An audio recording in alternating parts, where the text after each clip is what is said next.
members and now direction was coming towards the family members. How you look into this entire scenario? Is it a plan to attack the CJP and नहीं, हम इन लोगों से डरने वाले नहीं हैं। ये इनकी एक बहुत क्लासिक प्लेबुक है, जहां पर ये पहले आपको कुचलने की कोशिश करते हैं, आंदोलन को दबाने की कोशिश करते हैं।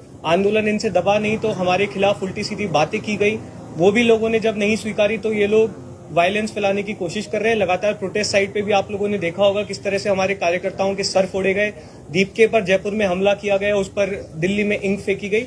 और अब इस तरह की घटनाएं हो रही है जहां पर हमारे सीनियर लीडर सौरभ के घर पर लोग भेजे गए हैं, उन्हें परेशान किया जा रहा है, उनके खिलाफ एक पूरा कैंपेन चलाया जा रहा है, नफरत फैलाई जा रही है।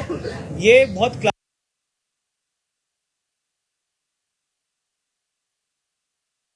क्लासिक प्लेबुक है, लेकिन हम सिर्फ इतना ही कहना चाहेंगे कि अब तो सुधर जाओ। अब तो देश ने भी तुम्हारी असलियत देख ली है। सही मुद्दों पर काम करो, जनता से बात करो।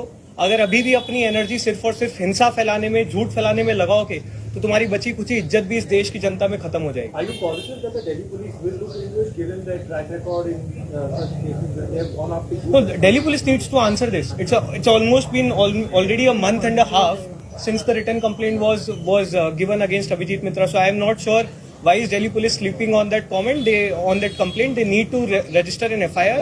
This is a very serious issue. Anti-national statements were raised by someone who was sent by Abhijit. has Saurabh left for Delhi? No, he's very much here.